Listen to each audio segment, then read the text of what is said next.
अजून 5 राहतील, 10 राहणार नाही, अशी व्यक्ती त्या मैदानावर जाऊन कोणाविरुद्ध बोलावं? देशाच्या पंतप्रधानांवर. तुझी राजकीय उंची काय, बौद्धिकता काय? मुख्यमंत्री झाला म्हणून एवढं? अरे आमचे बीजेपीचे 303 आहे खासदार, 303, आणि तुझे 5 आहे. चटणी पण नाही पानावर घालावं तर काय बोलतो? याने जे काय या ठिकाणी बोललेलं आहे, मी सगळं मुद्दा मांडलंय. याने आमच्यावर केलेली टीका, भाजपवर, आमच्या पंतप्रधानांवर एवढ्या खालच्या शब्दात त्यांनी केली की म्हणे यांना, पंतप्रधान मोदी यांना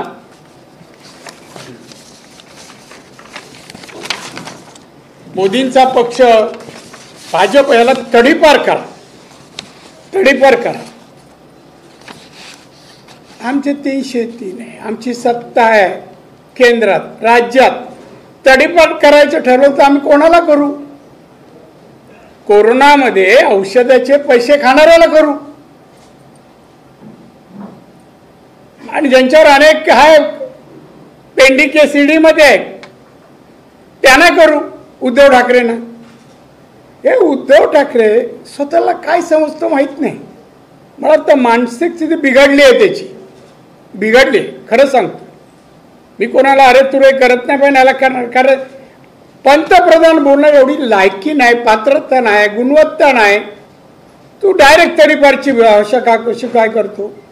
भाजपला करा. अरे आम्ही जगामध्ये सर्वात मोठा पक्ष भाजप आहे आमचा, जगामध्ये, इंडियामध्ये नाही. जरा माहिती घे ना, नुसता सामना वाचू नको, बंडलबाज संपादकाचे लिहिलेले लेख वाचू नको, बाकीचे पण वाच. आणि त्यामुळे त्यांनी जी टीका केली आहे, भाजप हा भ्रष्ट पक्ष. आता उद्धव ठाकरेला, आता खरं म्हणजे मी शिवसैनिक 39 वर्ष होतो, 66 पासून 39 वर्ष, आणि त्यानंतर 85ला मी नगरसेवक झालो, 87ला BST चेअरमन झालो, 90ला आमदार, नंतर मंत्री. हे पद आल्यानंतर आम्ही जेव्हा मातोश्री भेट द्यायचो, खाली यात कधीच नाही जायचो. प्रसाद तर घेऊन जावंच लागायचं. अरे तुला दिलेले, आता तू आमच्याकडून का प्रत्येकाकडून जे काय मागत होता तो भ्रष्ट पैसा नव्हता, काळा पैसा नव्हता. काय नोकरी करतो, काय बिझनेस आहे हो मातोश्रीच्या? उद्धव ठाकरे, आदित्य ठाकरे, काय बिझनेस आहे? सामना. कोरोनामध्ये सगळी प्रिंट मीडिया, तुम्ही सगळे माहीत आहे, सगळे लॉस, अनेक बंद पण पडले, प्रिंट मीडिया बंद. आणि त्या काळात, त्या 2 वर्षात करोड रुपये सरप्लस प्रॉफिटमध्ये सामना. हा काळा पैसा व्हाईट नाही केला, नाही केला, सुटला नाही. इन्क्वायरी आहे, योग्य वेळी करणार. पण तू मोदींवर बोलायची नैतिक अधिकार नाही. हे 10वं वर्ष आहे. मोदींनी केलेली कामं जरा आठव. मोदींच्या काळात मोदींनी गरिबांसाठी केलेली कामं आठव. कोरोनाच्या वेळेला गरीब लोकांच्या घरात चूल पेटत नव्हती, पोटात अन्न जात नव्हतं, तेव्हा मोदीजींनी 80 कोटी लोकांना, गरिबांना धान्य मोफत देण्याची योजना सुरू केली. आजही सुरू आहे, आजही सुरू आहे. तू कोणाला 5 पैसे देतो? 5 किलो धान्य पाठवलं त्या काळात स्वतःच्या पैशाने. आतापर्यंत वाघ मॅडम तुम्हाला सांगतो, हा आमच्या बरोबर एखाद्या देवळात आला ना, तर मी पहिले पैसे काढून घेतो, त्याच्या वतीने मी ठेबडजींना सांगायचो. खरं सांगतो, मी नाही, अनेक वेळा जायचो सिंधुदुर्गात, कानेट, पैसे टाकायची दाणत नाही, ते किती असो, 5 रुपये असो, 500 रुपये असो, काय. भ्रष्टाचार बोलतो भाजपवर, भ्रष्ट पक्ष. अरे शिवसेनेत यांनी कुठलं कारखाना सुरू केला नाही, काही नाही केलं. एकदा मुद्दाम का आठवणी सांग. एक दिवशी मी घरी मातोश्रीला गेलो, साहेबांना भेटलो. बाहेर येताच हे साहेब भेटले. साहेब मी मर्सिडीज घेतली, जरा बघा ना, पहा ना, मला म्हणतो. म्हटलं चल दाखव. गेलो, पाहिली, म्हटलं छान आहे, अभिनंदन. मी आपलं कानाचं इन्कम टॅक्सला दाखवलीस का रे? नाही, काय गरज आहे? मर्सिडीज गेली इन्कम टॅक्सला, म्हणजे पैसे कुठले दिले असे विचार करा. याला माहीत नव्हतं. मी माझ्या CA कडे नेलं आणि माझ्या CA ला सांगितलं तू ऑफिशियली दाखव. नितीन जोशी CAचं अनेक वर्षाचे. असा व्यक्ती असे आरोप करतो आमच्यावर. अजून जोक आहे, भाजपा ठग्यांचा पक्ष बनलेला आहे. हा शब्द कोणाला बोलावं हे त्याला माहीत नाही. अनेक वर्ष आमच्या सोबत राहिला, मग तो पण ठग्या होता ना, अलायन्समध्ये होता, युतीमध्ये. मग हा पण तसाच होता काय? आम्ही त्याच्यातून बाहेर आलो, हा अजून ठग्यामध्येच आहे. असं म्हटलं तर देवेंद्र फडणवीस यांनी मणिपूर फाईल्स चित्रपट बनवावा. देशातील जनता भाजपला ठग वाटते का? मणिपूर देवेंद्रला आणि लडाखला जायला सांगतो का? मग कळत नाही. आता नुकतेच देवेंद्रजी लडाखला जाऊन आले. जाऊन या म्हणजे काय? आज तर माझ्या माहितीप्रमाणे देवेंद्र फडणवीस राज्यात देशात सगळे पक्ष सांगे तिकडे जातात. उगा टीका करू नकोस. 5 वर्ष मुख्यमंत्री असता देवेंद्रनी तुम्हाला सांभाळलं, अशी परतफेड करू नको. मला माहिती आहे कुठे कुठे कसं कसं सांभाळलं. मी तेव्हा देवेंद्रजींना सांगत होतो, साहेब हा ठाकरे असला तरी साप आहे, हा उलटा फिरतो नेहमी. मी अनेक वेळा पाहिले. एक घटना सांगतो त्याच्या स्वभावाची. साहेब गेले. साहेब गेल्यानंतर ते साहेब बरेचसे रुद्राक्ष घालायचे. ती घरात एका ठिकाणी ते गेल्यानंतर रूममध्ये त्यांच्या होती. साळगावकर म्हणून ते मातोश्री द्यायचे, साहेबांना येऊन गप्पा मारायचे. पांडुरंग साहेब ते आले आणि त्यांनी पाहिलं, रुद्राक्ष हातात घेतले सगळं. उद्धवजी अहो हे कुठेतरी जपून ठेवा आणि काही वापरा तुम्ही. काय करावं? बाळासाहेबांचं नाव सांगतो, साहेबांच्या नावाने पक्ष चालवतो, येतात स्वतःला 1-5 माणसं नाही थांबणार. काय कळव रुद्राक्ष अशी हातात घेतली आणि फेकून दिली. हे प्रेम बाळासाहेबांवर नाही म्हणा. पांडुरंग साळगावकर घरी घेऊन येतो.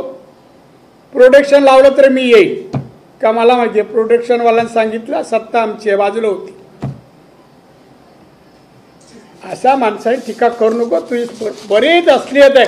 39 वर्ष होतो बरोबर, काय नाही माहिती आहे मातोश्रीतलं, पण अजून काढतच नाही मी. बोलू नको अंतर्गत. बाळासाहेबांकडे पाहून साहेबांनी मागून एक शपथ घेतली तेव्हा मी जेव्हा बाहेर पडलो, सांगून साहेबांना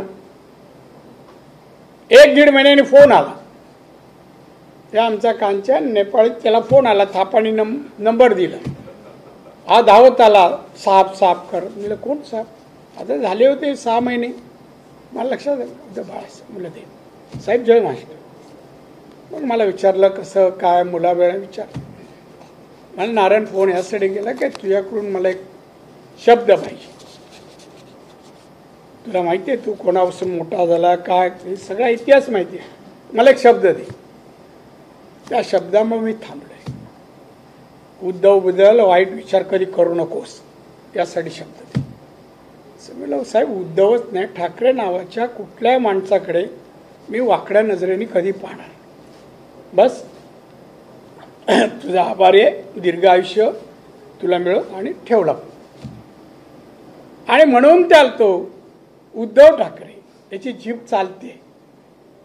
मला जेवढं माहिती आहे, मला माहिती आहे सगळे प्रकार माहिती आहे. कशाला मर्दाची भाषा करतो? कधी शिवसेना आक्रमक संघटना, पत्रकारांना चांगली माहिती आहे, नवीन जुन्या प्रत्येकावर किती केस होत्या हेही माहिती आहे. मी नगरसेवक फॉर्म भरायला गेलो, 32 केस होत्या माझ्या. 32. उद्धव ठाकरेने एवढ्या वर्षात शिवसेना उभारी घेत असताना कुठेतरी दंगल झाली, सैनिकांना मदत, विरोधवाले अंगावर आले, कोणी कोणाला कानफडत मारलेलं कोणी ऐकलंय का हो?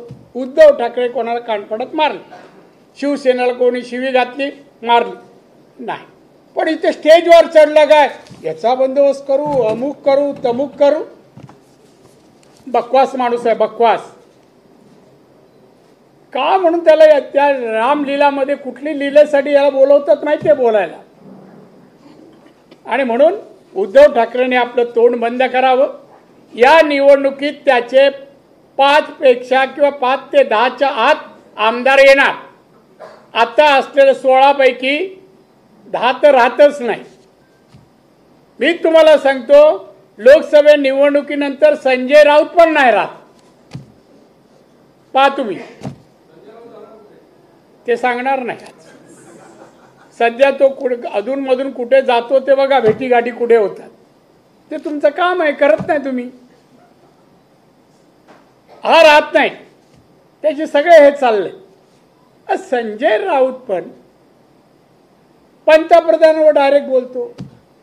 मी एक दिवशी जी माझ्या बाजूला त्याला सीट मिळाली होती राज्यसभेत, मी विचारायचो तेव्हा हे काय नको, नुकता मी राज्यसभेत गेलो, सगळ्या गोष्टी विचारायचो, मात्र सगळ्या सांगायचा निष्ठावांना, सगळ्या गोष्टी सांगाय आणि त्या शब्दात सांगायचे शब्द नाही होते.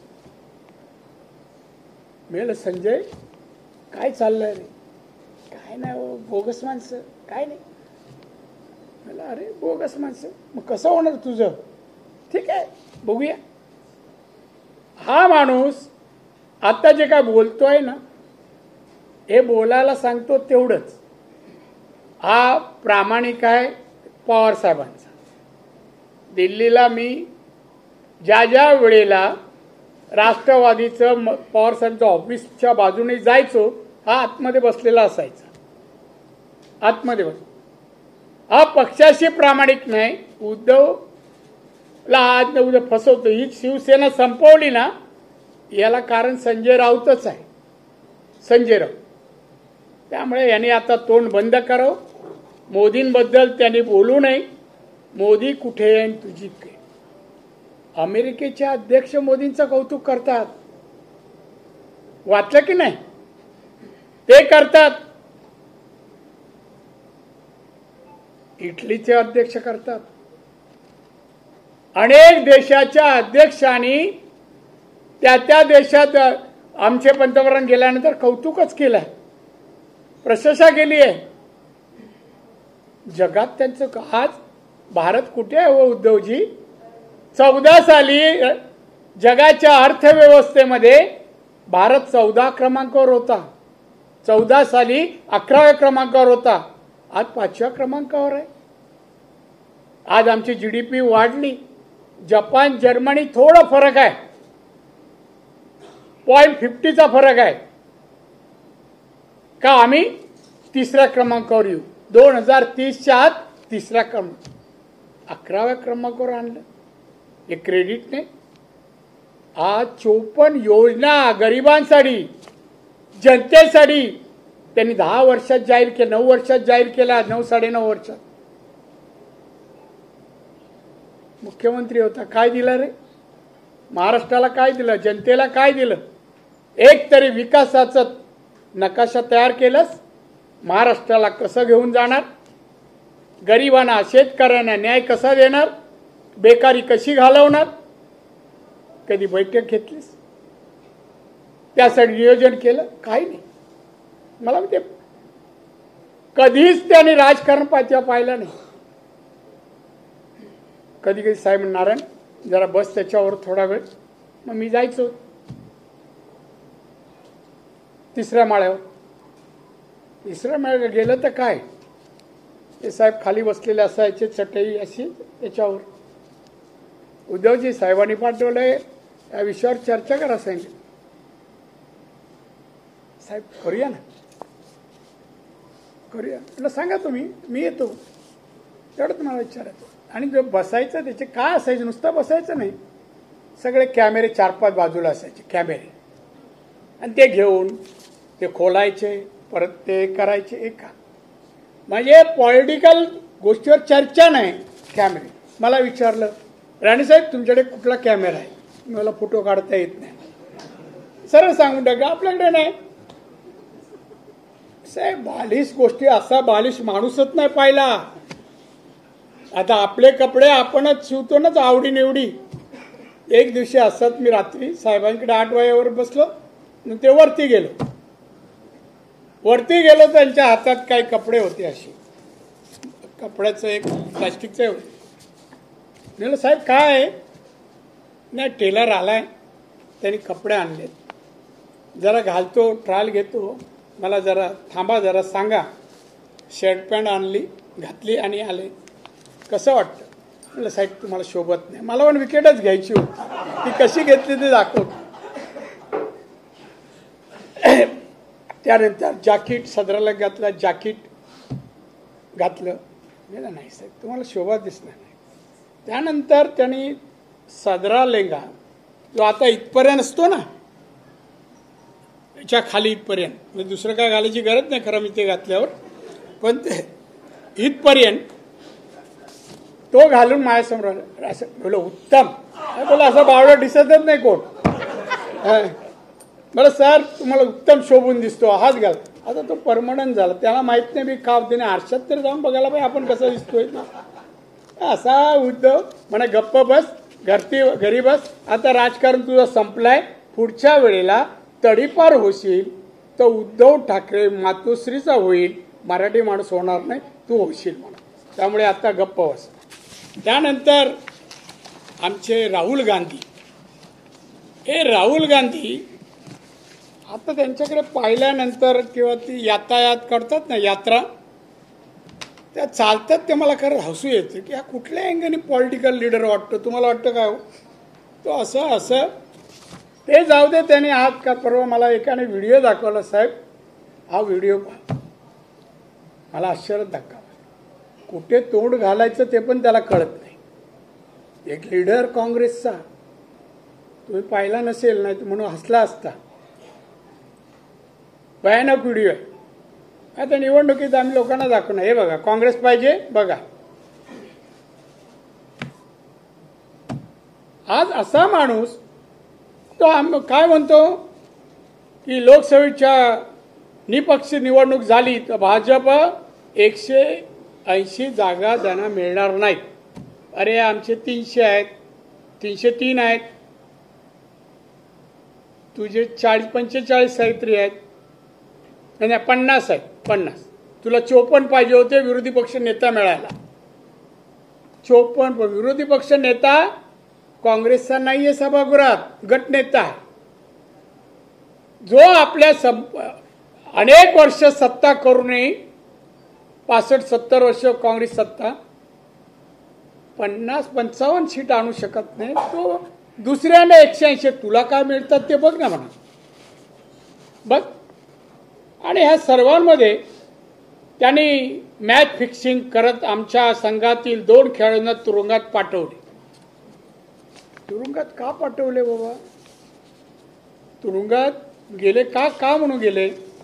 असेच पाठवले का? रामलीला मंदिरात दर्शनाला गेले, पकडलं आणि टाकलं का जेलमध्ये? नाही. आता त्यांच्या काँग्रेसचे खासदार आहेत आमच्यावर राज्यसभेत, त्यांच्या घरी ईडीने रेड केली. काय मिळालं हो? 350 कोटी कॅश. 350 ही कॅश मिळाली. म्हणजे आमचे अमितभाई सांगत होते, अहो मशीन कमी काही बंद पडल्या, पैसे मोजता आणि असे अरेस्ट झाले, जेलमध्ये गेले. दुःख वाटतं राहुल गांधींना. दुसरे का त्यांचे नेते आहेत, त्यांच्याकडे रेड झाली, त्यांच्याकडे पैसे मिळाले, ते पण जेलमध्ये आहेत. केजरीवाल आहेत, त्यांच्यावर दुःख वाटतं. म्हणून एकत्र बघा, रामलीला का जमले? सगळे दुःख विरोधी पक्षांनी, इंडियावाले एकत्र या, दुःख व्यक्त करा. एकाच्याही डोळ्यामध्ये पाणी नाही. का केजरीवालला असंच टाकलं आतमध्ये? देशात लोकशाही आहे, कायदे आहेत, ते प्रकरण मी काल आलो ते वकिलाकडून समजून घेतलं मी. केजरीवालने काय केलं आणि त्याने किती रुपयाचा भ्रष्टाचार केला. त्याच्यासारख्या एज्युकेटेड एक अधिकारी होते ते केला. आता गेले आतमध्ये. समर्थन करतोय राहुल गांधी या सगळ्याच. राहुल गांधीने आम्हाला विचारायचं आहे, काय हो राहुल गांधी मोदींवर बोलता? मोदींनी 9-10 वर्षात जे काम आणि कार्य केलं, भारताला जागतिक पातळीवर नाव मिळवून दिलं. आज भारताचे पंतप्रधान जगाच्या पाठीवर एक जागतिक दर्जाचे नेते म्हणून ख्याती मिळवली. त्यांच्या विरुद्ध बोलता? तुम्ही कधी या स्पर्धेत त्यावेळेला मी खासदार होते ना, मी सोनिया गांधीला भेटलो, मी तिथे होते. मला मॅडम त्याला मंत्री बनवा, त्याला शिकू दे जरा, सगळं सांगितलं. ह्याने दुसऱ्या दिवशी बाहेर प्रेसला सांगितलं, गांधी घराणे के लोग मंत्री नहीं बनते, प्राइम मिनिस्टर बनते. आता यातायात नुसते इंडिया भारताचे सगळे रस्ते नितीन गडकरी रस्ते बनवत जातो, त्याचा दर्जा हा तपासत जातो कसा झालाय रस्ता. काय माणूस आहे हो तुम्ही, नेते आहात, काय डिग्निटी. लोक पाहतात तुमच्याकडे, काय दाढी होती. आणि मग काय जसं वागण्याने चालताना वगैरे काय फोटो आहेत माझ्याकडे. काही लोक त्यांचेच लोक आणून देतात, त्यांच्या नेत्याला तेच लोक बदनाम करतायत. आणि त्याच्यामुळे राहुल गांधीला, उद्धव ठाकरेला आणि संजय राऊत तर बस झालं, तुझं एंड होत आलाय. आता तू नवीन घर शोधतोय, तिकडे जा, सुखी राहा. पण साध्या लोकप्रभामध्ये होता ना माणूस, सामन्याला येण्यापूर्वी लोकप्रभाला होता.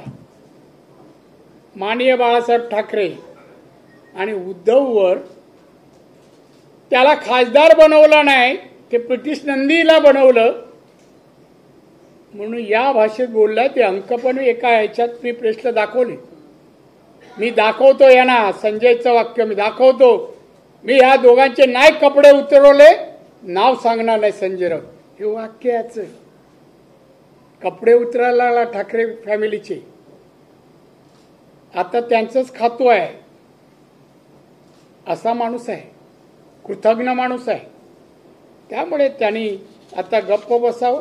राहुल गांधी आणि उद्धव ठाकरे, तुम्ही अधिक असे बोलत राहिला त्या निवडणुकीत ना, इटलीपासून भारतापर्यंत सगळ्या गोष्टी फोटो सकट आहेत.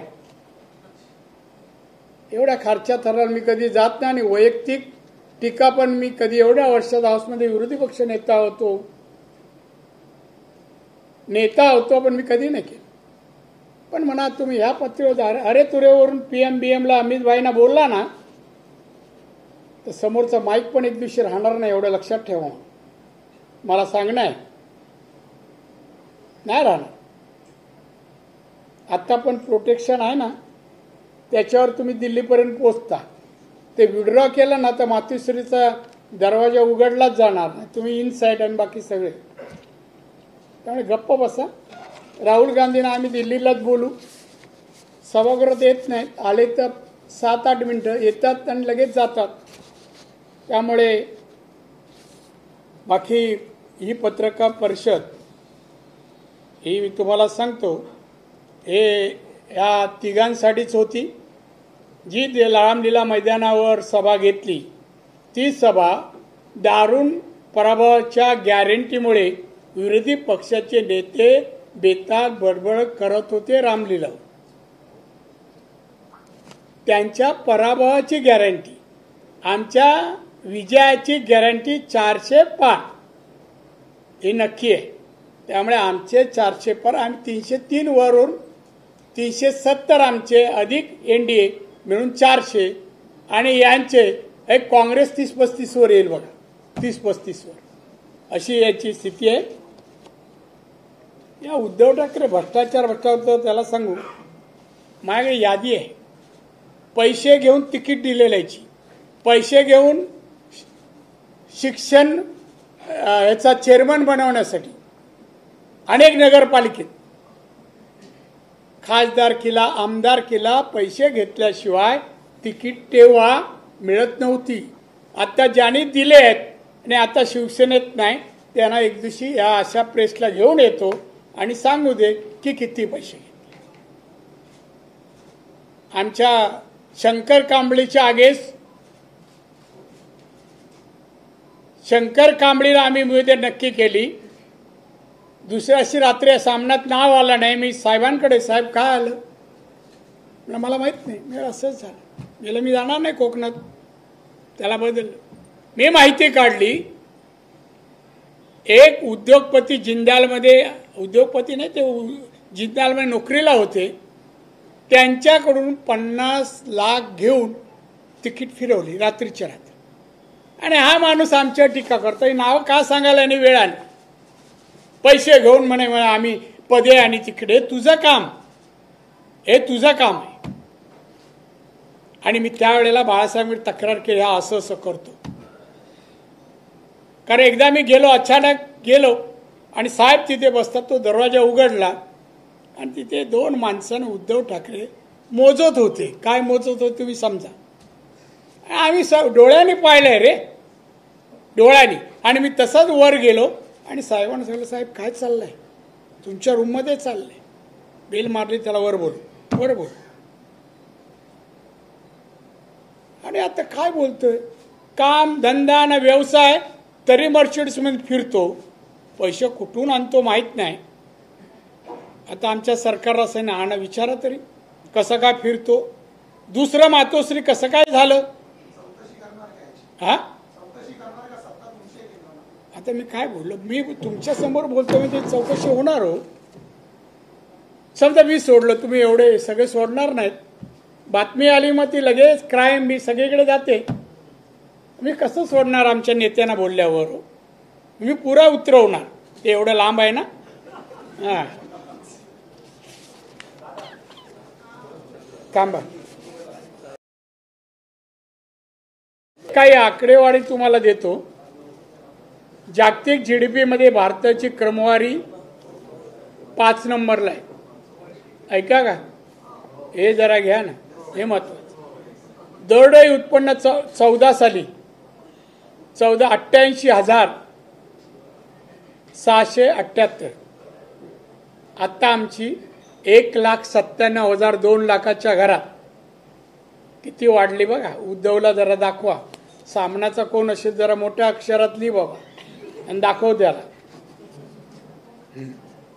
संरक्षण बजेट 14च्या अगोदर 2,24,000 कोटी. आमचा आता 5,94,000 म्हणजे 6 लाख कोटी. आता मजबूत काय आहे भारताकडे वाकड्या नजरेने का पाहत नाही बाजूची देश त्याला कारण आहे. साक्षरतेचे प्रमाण तेव्हा 69 आता 78. आणि मगाशी मी सांगितलं तुम्हाला GDP टॉप 5 देशामध्ये आज भारत आहे. आपला आता 3.46 आहे आणि जर्मनी 4.6 आहे. आपण अजून 50ने पुढे गेलो तर जर्मनीच्या पुढे आपण जाणार. आणि मग जपानच्या जपान पण 4.3 आहे. आपण 3रा नंबरला. ही सगळी प्रगती म्हणा बघ. बाकी जी 54 ज्या गोष्टी दिल्या जनतेला रेशन वगैरे नागरिकांना 50% नागरिकांना बँकमध्ये खाती उघडली. 2.5 कोटी कुटुंबियांना घरात वीज पोचवली. 11 कोटी शौचालय बांधली. 50 कोटी लोकांचे आयुष्यमान कार्ड बनवली. सुमारे 15 कोटी घरामध्ये नळाद्वारे पाणी पुरवठा केला. 8 कोटीपेक्षा जास्त घरामध्ये गॅस सिलेंडर देण्यात आले. हे मोदींनी हे एवढ्याच वाचले 54 योजना आहेत. जरा उद्धव आमच्या नेत्यांनी केलेलं कार्य काम कौतुक करायला शब्द नसतील ना तरी तू अशा रीतीने तडीपार बिडीपार बोलू नकोस. जनता तुला तडीपार करेल. एवढी लोकप्रियता मोदींची आणि भाजपची आहे. जनता तडीपार करेल आणि तो वेळ जवळ आलेला आहे. डोळ्यासमोर 40 आमदार गेले तू काय करू शकला नाही. 16 पैकी 10 वाटेवर आहे काय नाही. त्यामुळे तडीपार तू होणार. त्यामुळे आमच्या नेत्याला BJPला बोलूच जाऊ नको. रामलीलेला जातोच ना तिकडे, दिल्लीला तुला बोलवतात. मराठीत आपण म्हणतो ना दाणेला देतो, कत्तलखाना साईडला जातात ना दाणेला द्यायला, तसं तुला रामलीलाला पाठवतात. थांब जा.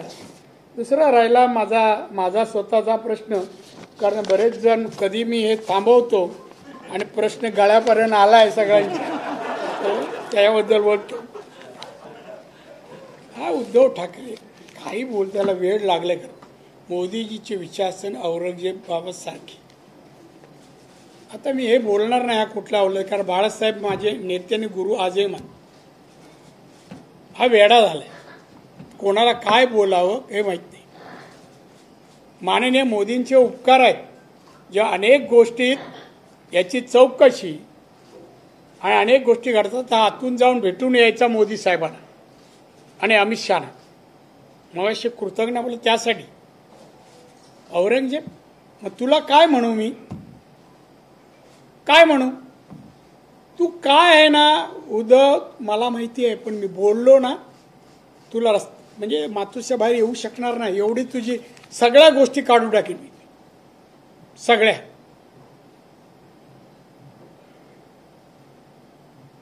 साहेबांना मोदी आवडायचे, अनेक वेळा उल्लेख करायचे मोदींचा, चांगला नेता आहे. ते गुजरातला मुख्यमंत्री पण असताना. अरे चांगलं म्हणू नको, पण असं काय? औरंगजेब काय क्रूर होता? मोदी क्रूर दिसले? कोणाला दुखवलं? बोलले नाहीत तर बाकी रक्त भित्त खून वगैरे ते सोडाच. आणि ते तसे असते तर उद्धव तू राहिला नसता, रामलीलातून परत घरापर्यंत पोचलाच नसताच. खरं सांग, नाही पोचलास. त्यामुळे आता गप्प बस, नाही तर आम्हाला भाजपच्या आमच्यासारख्या कार्यकर्त्यांनी लीला दाखवावी लागेल. लीला म्हटलंय, बाकी काय नाही. असं हा क्राईम शब्द नाही आहे, वकील असतील तर त्यांना सांगतोय. आता राहिला प्रश्न माझा, बरेच लोक बातम्या देत आहेत, म्हणजे यूट्यूब का काय त्याच्यावर बरंच दाखवत आहेत. सिंधुदुर्ग रत्नागिरी मतदारसंघ भाजपचाच आणि भाजपचाच उमेदवार लढेल. कोण असेल पक्ष सांगेल, कोण असेल पक्ष सांगेल, पण भाजपच लढणार. लुडबुड कोणी करू नये. मी मागे घेतलं नाही, मी कोणाशी बोलायला गेलो नाही, याबद्दल कोणालाही माझ्याही नेत्यांना मला तिकीट द्या बोललो नाही. बाकीच्यांना बोलायचं सोडा, माझ्या आयुष्यात तो माझा गुणधर्मच नाही. आयुष्यात एवढी पदं मिळाली ना, मला तिकीट द्या, मला पद द्या सांग न मागता मिळालेलं आहे. त्यामुळे बातम्या देताना जरा विचार करा. कारण मला कोणी विचारलं नाही आणि मी भाजपची हा तो मतदारसंघ आहे आणि भाजपने माझं नाव जाहीर केल्यास मी लढणार आणि जिंकणार. तेव्हा पत्रकार परिषद घेऊन तुमचं तोंड गोड करणार. धन्यवाद. जय महाराष्ट्र. अरे संपलं ना.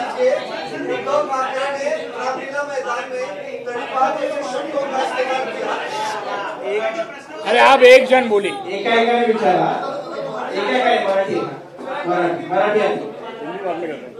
अरे भाई आप आगे आगे आ रहे हैं, इधर मत आइए.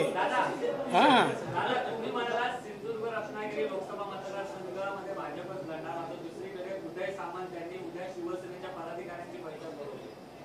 बोलू दे ना, तर काय झालं?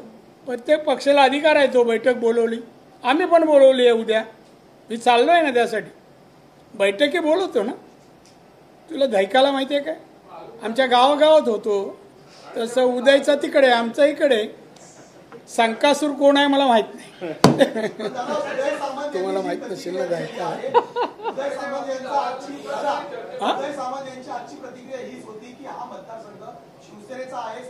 कुठली शिवसेना? विनायक राऊत कुठल्या शिवसेनेचा? यांचा आहे का? या शिवसेनेचा एकनाथ शिंदेच्या आहे का? किती कार्यकर्ते आहेत भाजपचे तिकडे? जिल्हा परिषद, जिल्हा बँक, सगळ्या नगरपालिका, तिथे आमदार, हे सर्व एवढी ताकद असताना आम्ही सोडणार का तो मतदारसंघ? अजिबात सोडणार नाही.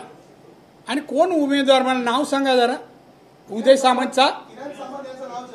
अरे बापरे, नाही त्याची माहिती घ्या आणि तुम्ही. मला माहीत नाही ते काय. मला त्यांच्या नावाला विरोध नाही, पण मी सांगतो या इथे बीजेपीचाच उमेदवार येणार.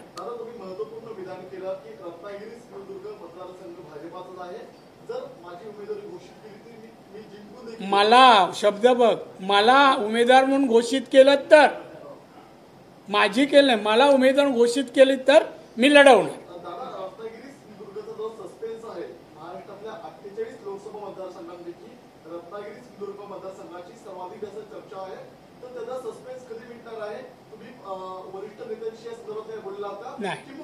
नाही नाही, तू कशाला लांब लचक लग्न झालं काय काय काय काय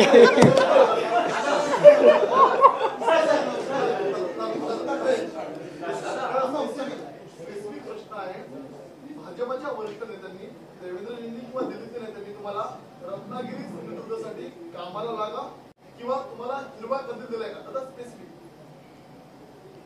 आपल्या पत्रकारितेला किती वर्ष झाली? 10 वर्ष. 10. मला राजकारणात 56 वर्ष झाली. ऐकून घे. मी पण काही ज्या पदावर गेलो ना, ते याला एवढी वर्ष लागली. आपल्याला मी सांगतो, मला नेत्याने कोणी सांगितलं नाही. माझा पक्ष, माझ्या पक्षाची क्षमता प्रत्येक जिल्ह्यातली, प्रत्येक राज्यातली चांगला अभ्यास आहे माझा. आणि म्हणून तो मतदारसंघ आपला असला पाहिजे. नेत्यांना माझ्या माहिती आहे, इथून दिल्लीपर्यंत तिथे कोणाचं वजन आहे हे नेत्यांना माहिती आहे.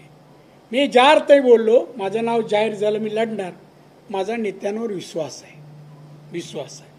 पण त्यांनी जो निर्णय देईल, मी नड्डाजींना सांगून आलो निवडणूक घोषित व्हायच्या आत, मला आप जो जिम्मेदारी देंगे वो मैं ॲक्सेप्ट करूंगा.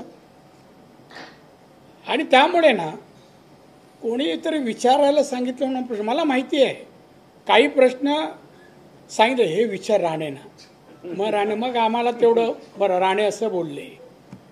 माझ्या नेत्यांनी जे सांगितलं असेल गोपनीय, ते मी उघड करणार नाही. कधी एकटा भेटलं तर सांगेन निवडणुकीनंतर.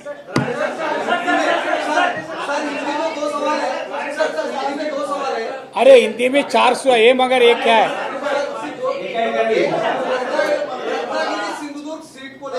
हाँ सॉरी, अरे त्याला विचारू दे ना काय. रत्नागिरी सिंधुदुर्ग सीट को लेकर जो चर्चाएं चल रही है, अभी तक सीट तय नहीं है. एक तो सवाल ये है, इस पर आपका क्या कहना है? दूसरा ये, जो उद्धव ठाकरे ने रामलीला मैदान में तड़ीपार जैसे शब्दों का इस्तेमाल किया पीएम के खिलाफ, उस पर क्या कहना? मैं ये भी कहा ना, उसकी जानकारी दी कि देखो उनको एक तो मैनर्स नहीं है, किसको क्या कहना, उनकी औकात नहीं है पीएम के ऊपर क्रिटिसाइज करना, और तड़ीपार जैसी भाषा उन्होंने जो यूज़ की है ना, उनकी औकात नहीं है. तो एक आदमी जो अभी एक सीएम है, माथों से बाहर नहीं निकलता है, तो खाली पीएम को इस तरह तड़ीपार. हमारे 303 है, 303 एमपी है, महाराष्ट्र और देश में हमारी सत्ता है, और तड़ीपार किसको किया जाता है? उनका 5 है, 5 एमपी, हमारा 303. ये इनका 5 में से ये चुनाव में 0 आएगा, ये तड़ीपार होने वाला है.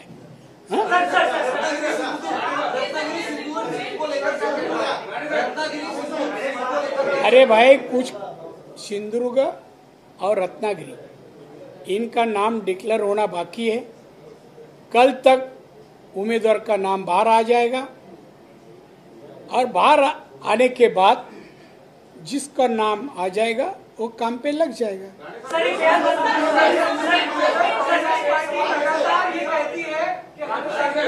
अरे कैसा आप लोग सब जन एक ही साथ में चिल्लाएंगे? कांग्रेस पार्टी लगातार ये कहती है कि हम सेक्युलर पार्टी है. इस बार जो लोकसभा चुनाव के लिए उन्होंने उम्मीदवारों की सूची जारी की है, उसमें एक भी मुस्लिम समाज के व्यक्ति को ऐड नहीं किया गया है, वो एक भी सूची में उनका नाम नहीं है। और बीजेपी पे लगातार ये कहा जाता है कि वो सेक्युलर पार्टी नहीं है और मुसलमान जो वर्ग होता है उनको वो आगे नहीं लाते हैं। क्या कहेंगे? मगर हम तो मुस्लिमों को चांस देते हैं, बहुत काफी नेता जन है बीजेपी में, है ना।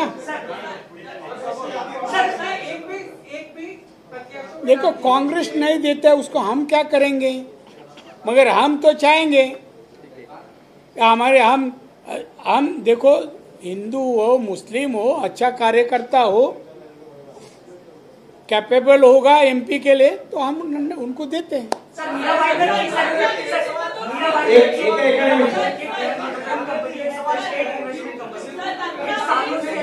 काम रहे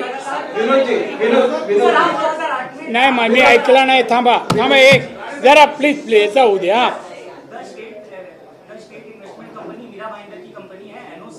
सालों से मीरा भाईंदर के लोगों को ठग रही है।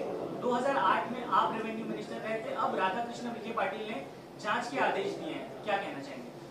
तो मुझे मालूम नहीं, हर कंपनी ऑर्डर, मैं 12 साल रेवेन्यू मिनिस्टर था, तो 12 साल में जिसको इसको अनुमति दी, मैं क्या डायरी रखा है, क्या लिस्ट रखा है, मुझे मालूम नहीं है, जानकारी लेऊंगा और बोल। और अभी क्या रेवेन्यू मिनिस्टर ने जांच किया हो, करने दे। एक महिला फर्स्ट इकडे।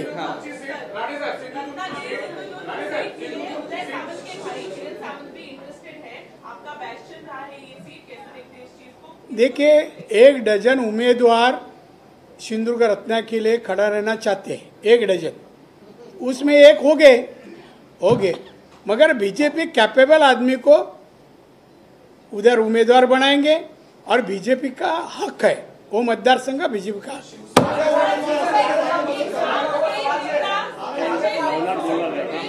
आपके नेता संजय सिंह को बेल मिली है, ईडी ने इस बार अपोज भी नहीं किया है।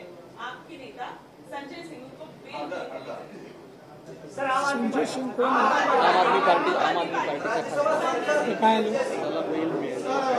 मग काय म्हणा नहीं, मुझे इसकी जानकारी नहीं है। अभिषेक नहीं एक प्रश्न विचारो। अभिषेक से जुड़ा भी सवाल है।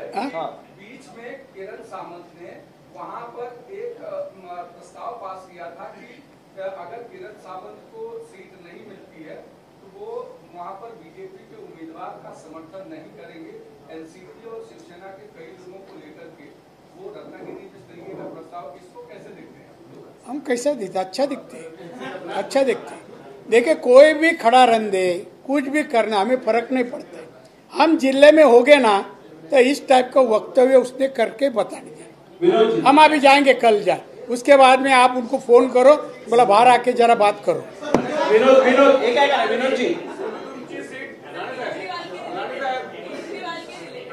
अरे क्या है विनोद जी, तू एकाला सांगतो, मी एकाला सांगतो, काय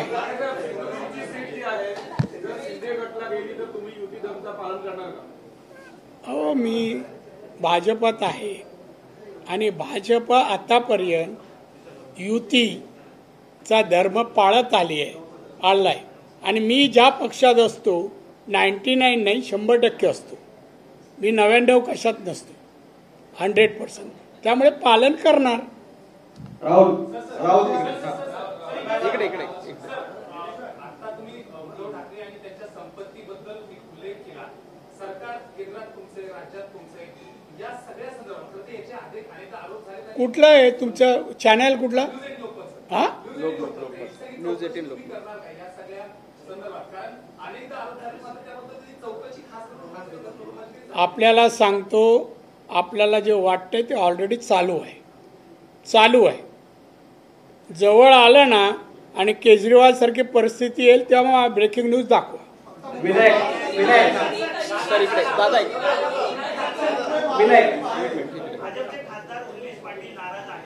कोण? उन्मेष पाटील कुठले? जळगावमध्ये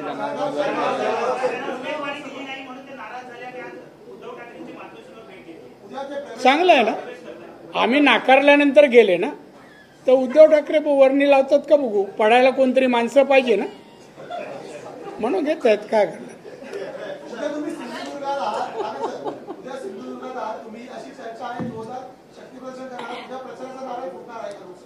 कसा फोडेल? आज्ञाधारक आहे मी. बातमी आल्याशिवाय नाही फोडणार. सर एक केजरीवाल की करीबी आम आदमी पार्टी के नेता संजय सिंह को बेल मिली है लिकर घोटाले के मामले में. इस बार ईडी ने अपोज भी नहीं किया है इस बेल को. सुप्रीम कोर्ट ने बेल दी है. कैसे देखें? मैं कोर्ट के निर्णय पे कमेंट्स नहीं करूंगा प्लीज. कुमार सर ये अक्षरापासून सुरुवात जरा उठून मला हे हाड येते यांचं. सिंधुदुर्ग रत्नागिरी मतदारसंघामध्ये येन अक्षरापासून सुरू होणारं नाव असेल का? कशापासून? एन पासून हा एन पासून एन. नाही हे तुम्ही परत कशाला होते ते विचारता. मी स्पष्ट सांगितलं पक्षाने आदेश दिलास उभं राहणार. सुशांत शेवटचा मग प्रश्न. तुम्हाला येणंच पाहिजे ना. आहे ना. शेवटचा प्रश्न सुशांत. तुम्ही ज्यावेळी उद्धव ठाकरेंवर टीका केली होती त्यावेळी तुमच्यावर कारवाईचे प्रयत्न केले होते. मात्र आता संजय राऊत ह्या पद्धतीने कारवाईची मागणी करणार. कशाची? जॉनी लिव्हर म्हणून उल्लेख केला कोणाला? मोदीजींचा. संजय ना. माझी कारवाई वेगळी असेल, सरकार वेगळी करेल. नाही त्याला एवढी हिंमत त्यांनी करू नये. जॉनी लिव्हर काय ना तर त्याला आपण दाखवू. त्याने आरशात आधी स्वतःचा फोटो बघा. शेवटचा प्रश्न सुरू आहे. संजय राउत प्रधानमंत्री को लेकर कभी उन्हें तानाशाह से तुलना करते हैं, कभी औरंगाबाद औरंगजेब से उनकी तुलना करते हैं, तो कभी जॉनी लीवर से तुलना करते हैं. तो इस तरह की भाषाओं का प्रयोग करते हैं. तो क्या बीजेपी आने वाले समय में इसी तरह से उन्हें जवाब देगी या फिर जवाब देने का कोई अलग रास्ता? जो तरीका है ना वो तरीके से हम जवाब देंगे. कोर्ट कचहरी से भी देंगे कार्रवाई करके, और आप जो चाहते हैं वो भी करेंगे. चला सर्व धन्यवाद. सर्व पत्रकारांचे मनापासून धन्यवाद. या पत्रकार परिषदेला उपस्थित राहिल्याबद्दल आभार. धन्यवाद. दादा मस्त मस्त. चेतन आपला प्रश्न. नमस्कार. आता नको सगळे मग येणार.